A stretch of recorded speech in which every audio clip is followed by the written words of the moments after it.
The Eldar, ancient glory, catastrophic fall, and fading twilight. Gather close, forsaken souls of the underhive. Press near the flickering lumen glow.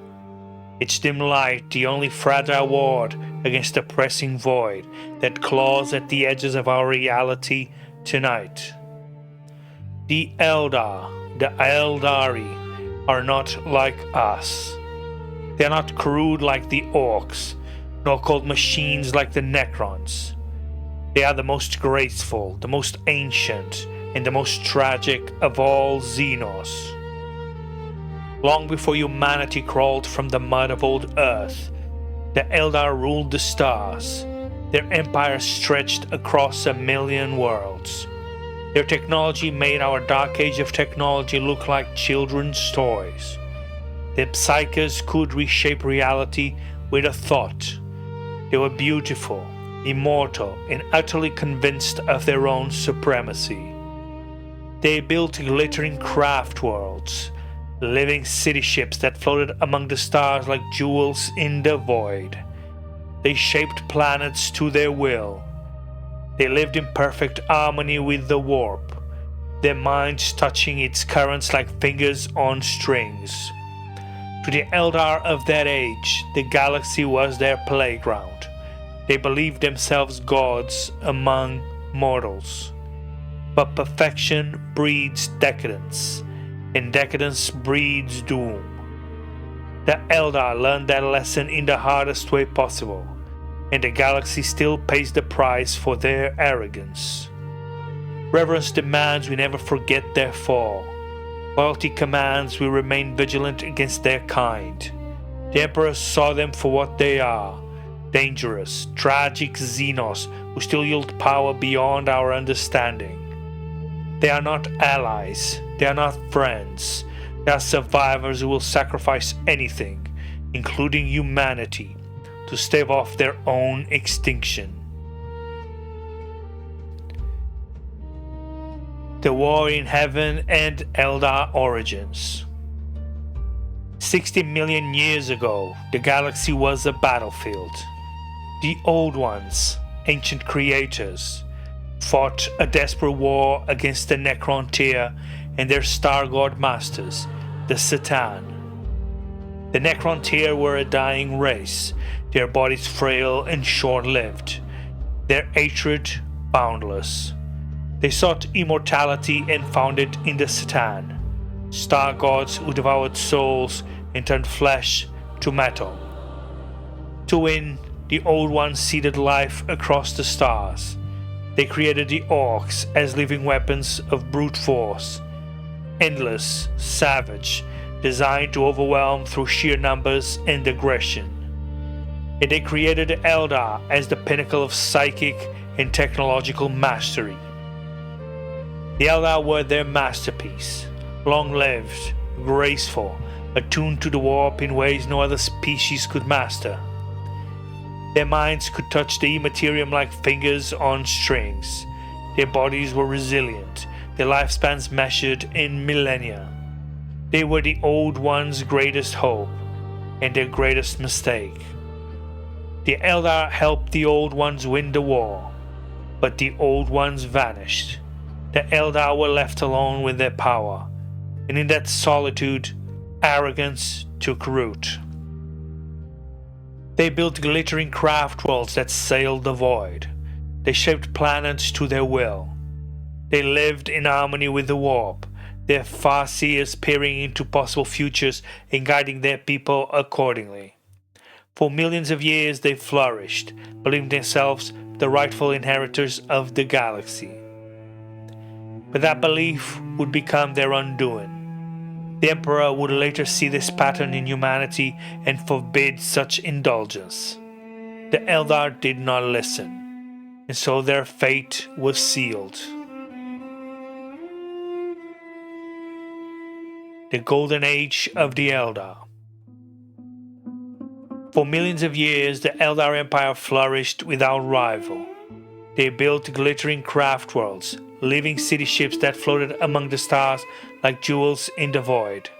Their technology allowed them to shape planets, bend time, and live in perfect harmony. They were immortal in body and mind. Disease, age, and want were unknown to them. They indulged in art, philosophy, pleasure, and exploration without limits. Their psyches walked freely between reality and the warp. Their far-seers could see possible futures and guide their people accordingly. Their cities were wonders, spires of wraith bone that sang with psychic resonance, gardens where flowers bloomed in patterns that reflected the stars, music that could move the soul. The warriors fought with grace and precision, wielding weapons that fired monomolecular shurikens and blades that cut through reality itself. To the Eldar of that age, the galaxy was their playground. They believed themselves gods among mortals. They looked upon younger races, including early humanity, with pity or amusement. They had no need for conquest. They had everything. But perfection breeds boredom, and boredom breeds excess. The Eldar began to push boundaries.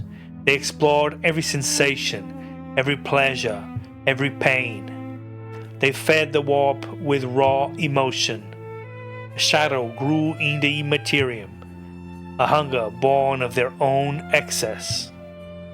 The Emperor would later see this pattern in humanity and forbid such indulgence. The Eldar did not listen, and so the seeds of their downfall were sown in the very heart of their golden age. The seeds of decadence. Over countless millennia, the Eldar grew restless. Perfection became stagnation. They began to explore the extremes of sensation. Pleasure became obsession. Pain became art. Every desire was indulged without restraint. Entire generations lost themselves in hedonism. Billions fed the warp with raw emotion. A shadow grew in the immaterium, a hunger born of their own excess. The Eldar ignored the warnings of their far-seers. They believed nothing could touch them. Craftworlders drifted away from the core empire, their inhabitants sensing the growing darkness. Some Eldar chose exile on maiden worlds, rejecting the decadence of their kin. But the majority remained, sinking deeper into depravity. They built pleasure domes, where every fantasy was real. They crafted drugs that stretched time into eternity. They danced in rituals that blurred the line between ecstasy and torment. They fed the warp with their souls. The Emperor would later see this pattern in humanity and forbid such indulgence. The Eldar did not listen. Their far-seers screamed warnings. Their warriors begged restraint. But the Empire drowned in its own desires. A shadow in the warp grew. It whispered, it hungered, and the Eldar fed it. The birth of Slaanesh. The fall. The shadow became a god. In the 29th millennium, Slaanesh, the Prince of Pleasure, was born from the Eldar's own soul. The psychic backlash was apocalyptic. The Eye of Terror tore open. Entire star systems were swallowed in a scream that lasted centuries. Trillions died in an instant. The Eldar Empire collapsed in a single day of cosmic agony. Their gods, except Segarash, the Laughing God, were devoured. Their souls were claimed by the new god they created. The survivors called this the Fall, the single greatest catastrophe in galactic history. It is why the Eldar are a dying race. It is why Slaanesh hungers for their souls above all others. The birth scream shattered reality. Craftworlds that were too close were pulled into the warp. Billions of souls were torn apart. The galaxy still bears the scar, the Eye of Terror. a wound that bleeds chaos into real space. The Emperor would later see this pattern in humanity and forbid such indulgence. The Eldar did not listen, and so their fate was sealed. The survivors and the paths. Only a few escaped the fall. Some fled on massive craft worlds, living city ships that had already left the Empire centuries earlier. These craftworld Eldar adopted a path system, strict disciplines to control emotion and prevent further excess. They are the noble remnants, the closest thing to Eldar have to the good guys, but even they are ruthless when survival demands it. Some chose exile on maiden worlds, planets untouched by the fall, living simple lives among nature. These Exodites rejected technology and embraced the spirit of the land. Some became the Harlequins, servants of the Laughing God, guardians of ancient secrets and performers of deadly dances. And some fled into the webway and became the Drukhari, the Dark Eldar, who now rule the nightmare city of Komorag, feeding on the pain of others to survive Slaanesh's hunger. Each group clings to survival on its own way. The Craftworlders follow rigid paths. The Exodites live in harmony with nature. The Harlequins dance between worlds. The Drukhari revel in cruelty. All of them know the same truth. Slaanesh awaits, and Slaanesh hungers. The Emperor meets the Eldari. During the Great Crusade, the Emperor encountered the Eldar many times. He saw them as dangerous, arrogant Xenos who still yielded terrible power. The Eldar even warned him of chaos. But the Emperor, in his wisdom, kept his distance. He did not trust their motives. He did not need their help. Humanity would rise on its own.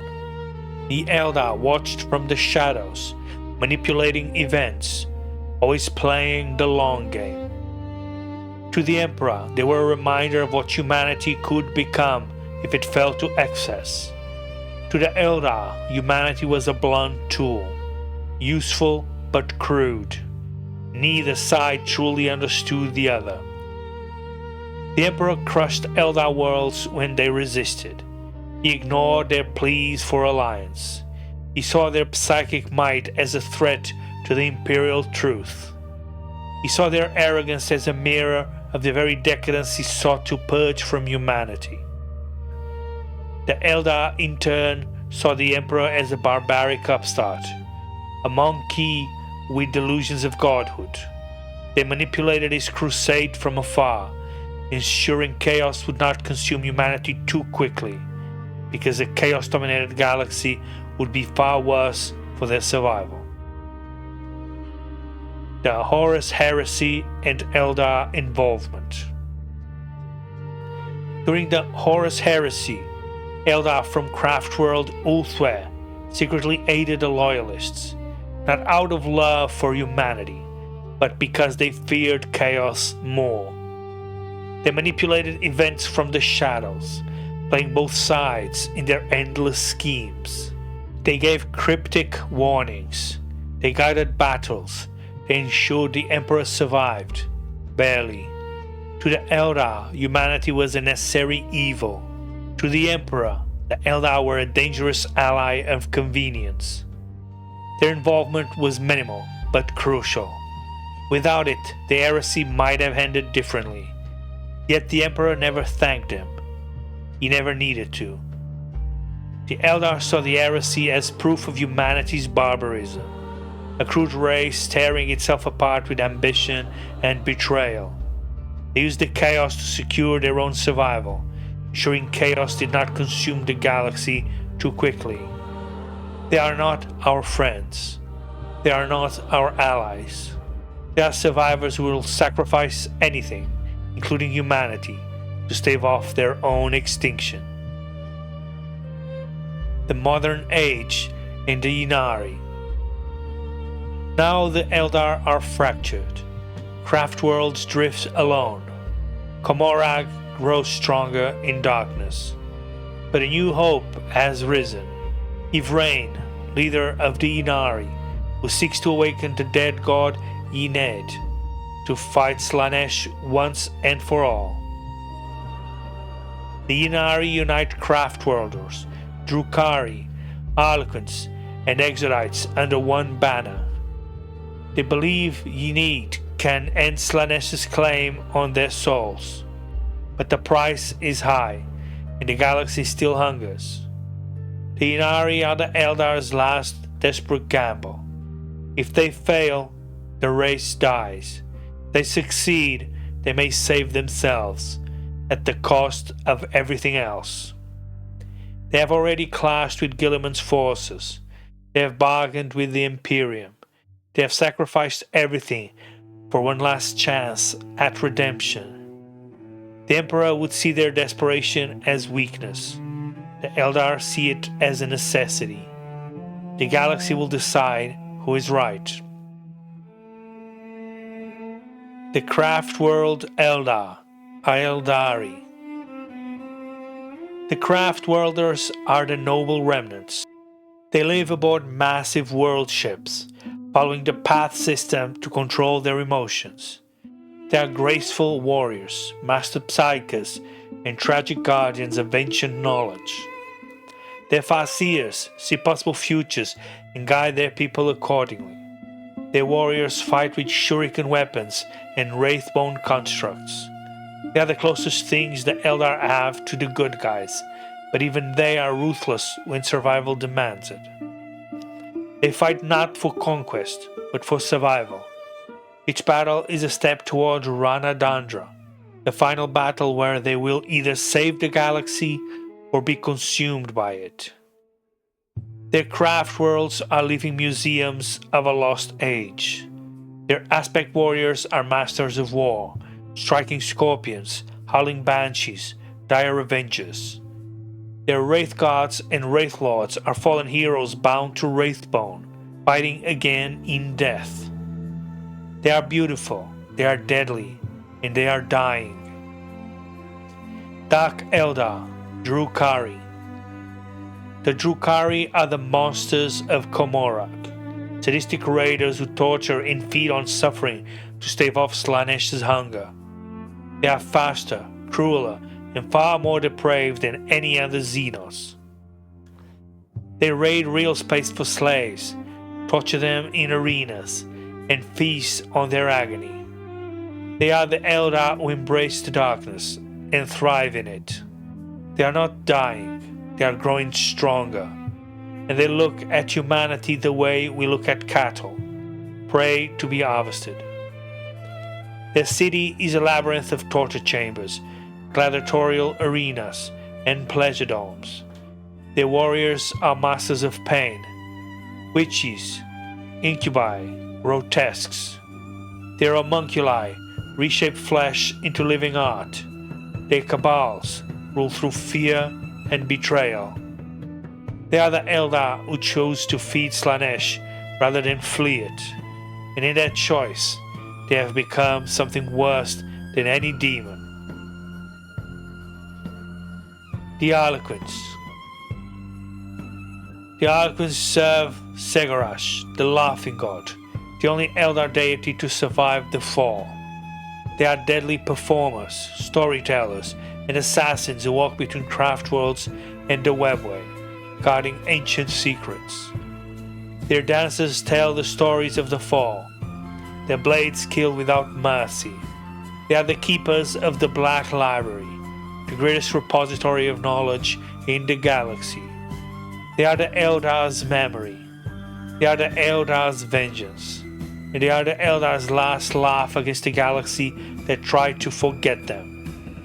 They are the most mysterious of the Eldar factions. They appear when least expected. They vanish without trace. They fight not for survival, but for the story, the great narrative of the Eldar race. And in their laughter, we hear the echo of a god who still finds the galaxy amusing. Exodites and outcasts. The Exodites are the Eldar who chose to turn their backs on the glittering excess of their empire long before the fall. They fled to maiden worlds, pristine, untouched planets rich in natural spirit, and rejected the technology that once made them gods. They lived simple, almost primitive lives, bonded deeply to the land. Their souls are anchored to spirit stones that grow from the world trees, vast psychic networks that cradle their essence after death. They ride massive carnosaurs, herd great beasts, and fight with spears and bows when raiders come. They shun the path system of the Craftworlds, believing it still too close to the arrogance that birthed Slaanesh. To the Exodites, the galaxy is a place of balance, not conquest, not pleasure, but harmony with nature. Then there are the outcasts, Eldar who walk alone, rangers, pathfinders, warriors who have left the strict path of their Craftworlds or the cruelty of Comorak. They live on the edge of society, wandering the galaxy, trading secrets, hunting relics, or simply surviving. They are the loneliest of their kind, yet some of the most deadly. A single ranger can kill a squad of space marines from a kilometer away with a single shuriken shot. They move like ghosts through forests and ruins, always watching, always waiting. The outcasts are the Eldar who remember what they once were and what they can never be again. The final warning to humanity. The Eldar are beautiful, brilliant, and dying. Their arrogance once birthed a god of excess. Their desperation now drives them to manipulate everyone, including us. The Emperor saw them for what they are. Dangerous, tragic Xenos who still yield power beyond our understanding. They are not allies, they are not friends. They are survivors who will sacrifice anything, including humanity, to stave off their own extinction. Reverence demands we never trust them. Loyalty commands we remain vigilant. The Emperor's light is the only thing that keeps the galaxy from falling to their schemes or the horrors they created. Their Craftworlds drift, their raiders strike, their Farseers scheme.